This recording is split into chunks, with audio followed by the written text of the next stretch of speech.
সুরজিৎ ভাই, খাওয়া দাওয়ার কোনো সমস্যা হয়েছে? না না অনেক হিন্দু ভাই টেনশন করে যে আমি হিন্দু, দেখা গেল ওই জায়গায় খাবার দাবার কোনো ঝামেলা হয় কিনা। না এরকম কোনো ঝামেলা হয় না আচ্ছা, খাওয়া মাশাআল্লাহ। দাওয়ার। যাই হোক, এখন আপনি এই জায়গায় কতদিন আছেন আমাদের কাছে? আমি এই 1 মাস রানিং চলতেছে। রানিং চলতেছে। এখন কি আপনি ১ মাস ট্রেনিং পরে চলে যাবেন না আরো ১ মাস থাকবেন? আমাদের না তো সুযোগ আছে। 1 মাসেই থাকবো। কারণ আপনি টেকনিশিয়ান, আগে থেকে কাজ করতেছেন, জি, তাই তো? আগে আমি 3 বছর কাজ করছি। ৩ বছর কাজ করতেছেন রানিং। ২ মাস চাইলে আপনি থাকতে পারবেন। আগে ১ মাস ট্রেনিং ছিল, ১ মাস ইন্টার্নির ব্যবস্থা ছিল। তো এখন আমরা ২ মাস ট্রেনিং করে, এখন আপনি যদি চান আরো ২ মাস ইন্টার্নি করবেন, মানে ৪ মাস থাকলেও আমরা স্টুডেন্টদের রাখতেছি। এই সারা বাংলাদেশের মধ্যে কেউ রাখলে আমার বইলেন, এরকম সিস্টেমে কেউ রাখবে না। এখানে পরিবেশ কেমন লাগছে আপনার? খুবই ভালো। এই জায়গার পরিবেশটা অনেকটা ভালো এবং আচ্ছা, বিশেষ করে আপনার কথাবার্তা আমার কাছে ভালো লাগি আমি এখানে আসি জি। এবং আসার পরে সেই একই কথাবার্তা এবং ভালো লাগছে। আমি তো আপনাদের সাথে বন্ধুর মতোই চলি, জি নাকি? জি জি জি। কাজের যে টেকনিকগুলো দিছি, জি। শর্ট করে সুন্দরভাবে বুঝাই, মানে যে কাজগুলো করতে কেমন লাগছে আপনার কাছে? আগে এই সমস্ত কাজের কোনো ধারণা ছিল না যে আচ্ছা, অথচ কম্পোনেন্টের নাম জানতাম কিন্তু জি। আর এই কাজটা কি এবং কিভাবে কাজ করে এগুলো কোনো ধারণা ছিল না। এখানে আসার পরে সেই ধারণাগুলো আমার হইছে।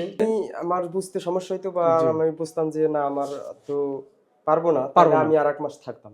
যেহেতু আমি টার্গেট নিয়ে আসছিলাম যে 2 মাসেই থাকবো। জি, দেখতেছেন যে হ্যাঁ, আপনি যেভাবে বুঝাইছেন জি। সেই ক্ষেত্রে আমি দেখলাম যে আমার আর 2 মাস থাকা প্রয়োজন নেই। যাক, মাশাআল্লাহ, মাশাআল্লাহ। আর সেই ক্ষেত্রে কি নলেজ কি কম ছিল নাকি, ডিপ নলেজ? না, ডিপ নলেজ আপনি যথেষ্ট পরিমাণে দিছেন। ঠিক আছে? আচ্ছা।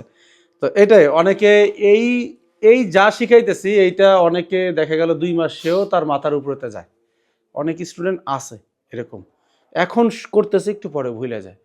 তো আমরা যথেষ্ট সহজ ভাষায় যেভাবে করা যায়, মানে দোকানে আমরা যেভাবে কাজ করি সেভাবে শিখাইছি। একটু লেখালেখি করা লাগে, মানে এটা তো ভুলে যায়, অনেকে রেকর্ডিং করে নিয়ে যায় জানো, পরে আবার এটা শুনতে পারে। তো সবাই ভাইয়ের জন্য দোয়া করবেন। আর শেষ স্মৃতি হিসাবে ভাইয়ের একটু দেখাও। হ্যাঁ, এই যে ভাই আসছে, ভাইয়ের জন্য সবাই দোয়া করবেন। যাই হোক, এরপরে স্টুডেন্ট ভাই উনিও কালকে যাবে। আসলে এখন বিদায় বেলা, অনেকেই বের হয়ে যেতেছে। ভাই আপনি কতদিন ছিলেন বাড়ির কাছে? একটু দেন সত্যতা। 2 মাস রানিং ২ মাস? হ্যাঁ 2 মাস শেষ। পুরো ২ মাসই ছিলেন? হ্যাঁ 2 মাস শেষ। যাক, আপনার তো অভিজ্ঞতা একটু হইলেও ছিল নাকি? হ্যাঁ, আমার একটু অভিজ্ঞতা ছিল, মানে দোকানে বসতাম আর কি, মাশাআল্লাহ, এমনি বেসিক ধারণা। বেসিক ধারণা ছিল। আপনার আমার মনে boss- যেটা আমার- লাগছে? আমার বস মানে মন মানসিকতা যেরকম ছিল সেরকমই পাইছি। আমি আচ্ছা, মাশাআল্লাহ। মূলত চাইছিলাম যে একটা সুন্দর পরিবেশ, জি, সুন্দর ফ্রেন্ডলি একজন টিচার থাকলে যার কাছ থেকে সবকিছু শিখতে পারবো, সেরকম একটা পরিবেশে আমি পাইছি। মানে সম্পূর্ণ স্যাটিসফাইড।